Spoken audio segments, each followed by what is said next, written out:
Good morning, sir. Yeah. Sir, my questions related to optional subject, sir. Uh, How can I approach optional subject?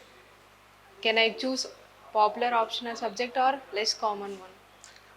yeah.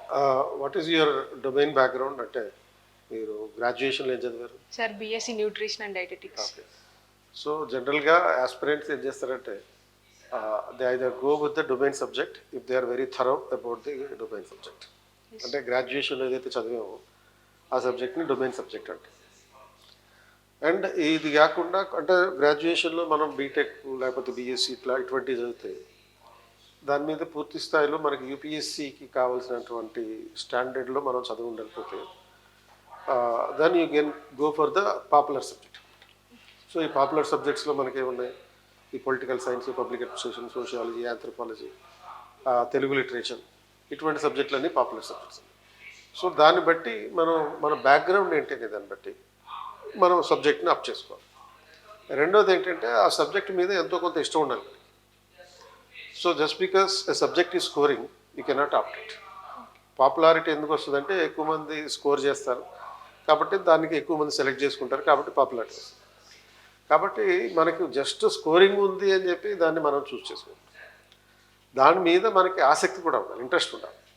అంటే so interest ఎలా వస్తుంది మనకి అంటే ఇప్పుడు suppose మనకి ఈ సబ్జెక్ట్కి సంబంధించిన సిలబస్ చదవాలి సార్, మనం ఏ సబ్జెక్టులు తీసుకోదలుచుకున్నాం, మనకు ఉన్నటువంటి చాయిసెస్ ఏంటి, పబ్లిక్ యాడా, పొలిటికల్ సైన్సా, ఆర్ తెలుగు లిటరేచరా, ఆర్ లేకపోతే సోషియాలజీయా, ఆర్ ఆంథ్రోపాలజీయా, ఈ సబ్జెక్ట్కి సంబంధించిన సిలబస్ చదవాలి. చదివినప్పుడు అందులో ఉండే కీవర్డ్స్ మన ఇన్స్పైర్ చేస్తుంటాయి, ఎగ్జైట్ చేస్తుంటాయి. ఇది ఏ కీవర్డ్స్ మన ఎక్కువ ఎగ్జైట్ చేసినాయి. ఎప్పుడు ఎగ్జైట్ అవుతాం మనం ఒక పదాన్ని చదివినప్పుడు అంటే ఒక కీవర్డ్ని చదివినప్పుడు ఎప్పుడైతే ఆ పదం మనకి అర్థమై ఉంటుంది, మనం డే టు డే లైఫ్లో చూసుంటాము, అప్పుడు అది మన ఎగ్జైట్ చేస్తుంది. అండ్ ఆ తర్వాత ఈ సిలబస్ చదివిన తర్వాత ప్రీవియస్ ఇయర్ క్వశ్చన్స్ చూడాలి.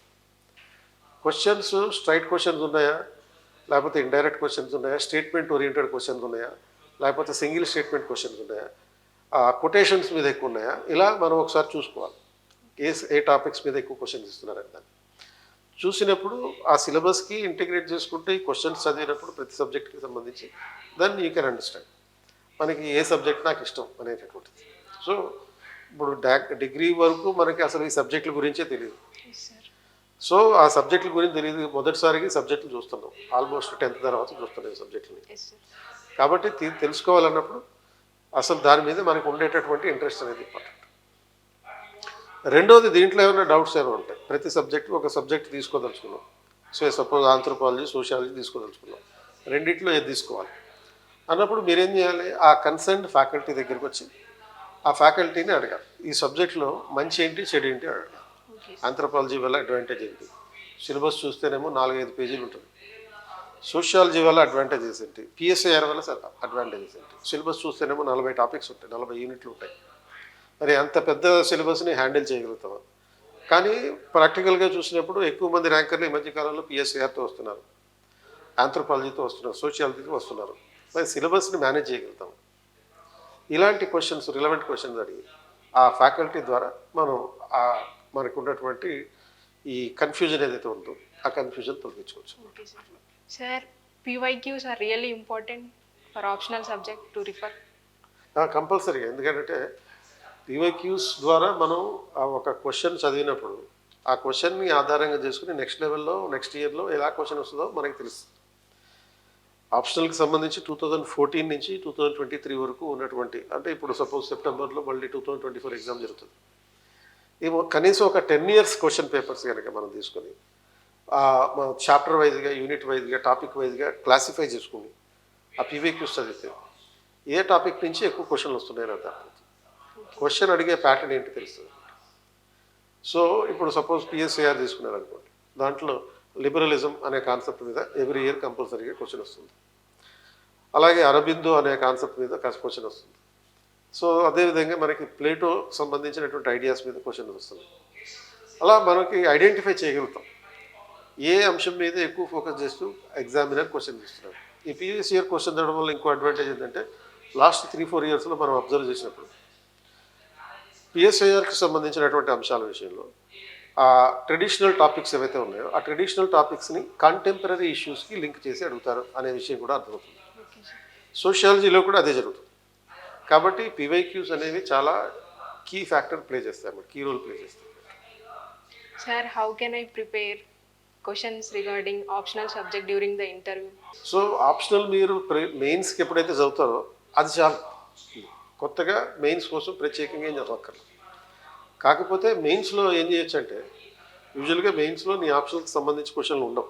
ఒకవేళ ఏదైనా రీజన్ తోటి క్వశ్చన్ అడిగినా కానీ దాని రిలవెన్స్ గురించి ప్రజెంట్ వరల్డ్లో దాని రిలవెన్స్ గురించి అడుగుతారు.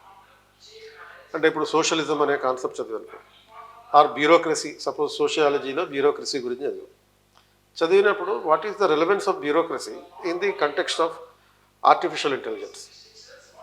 అంటే ఇప్పుడు ప్రస్తుతం మనం పరిపాలన అడ్మినిస్ట్రేషన్ అనేది just traditional bureaucratic rules regulation ప్రకారం చేయట్లేదు, టెక్నాలజీని ఇన్వాల్వ్ చేస్తుంది. వెబర్ అనేవాడికి టెక్నాలజీ గురించి తెలియదు, వాడు బ్యూరోక్రసీ అనే కాన్సెప్ట్ గురించి చెప్పినప్పుడు. కానీ ఇప్పుడు టెక్నాలజీని కూడా వాడుతున్నాం. అంటే ఈ గవర్నెన్స్ వచ్చింది, మొబైల్ గవర్నెన్స్ వచ్చింది, అండ్ ఇప్పుడేమో ఆర్టిఫిషియల్ ఇంటెలిజెన్స్ వచ్చింది. And we are calling this administration at present as governance by algorithms అని అంటాం. అంటే భవిష్యత్తులో పరిపాలన అంతా ఆల్గారిథమ్స్ ద్వారా, అంటే బిగ్ డేటా అనాలిసిస్ ద్వారా జరుగుతుంది. అండ్ భవిష్యత్తులో human bureaucrats will be replace with machine bureaucracy. అంటే ఏంటి, రోబోస్ వచ్చి పరిపాలన చేస్తాయి.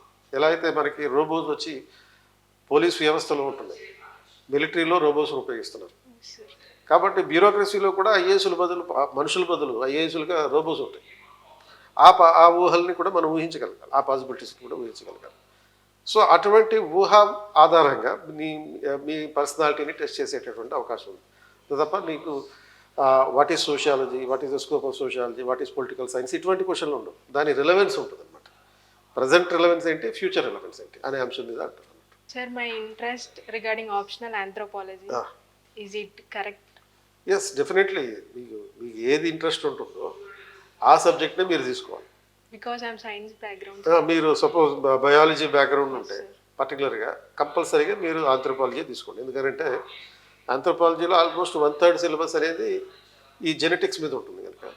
అండ్ మీరు ఆ మేరకి ఆల్మోస్ట్ మ్యాక్సిమం స్కోర్ చేయొచ్చు ఆ 1/3 సిలబస్కి బట్టి. అంటే 500లో ఆల్మోస్ట్ ఒక 100 to 150 వరకు ఈ జెనెటిక్స్ ఓరియంటెడ్గానే ఉంటుంది. కాబట్టి మీరు ఆ మేరకి మ్యాక్సిమం మార్కులు సాధించడానికి అవకాశం ఉంటుంది కనుక మీరు అది తీసుకోవడమే మంచిది. Okay, thank you sir. Yes, all the best. Thank you.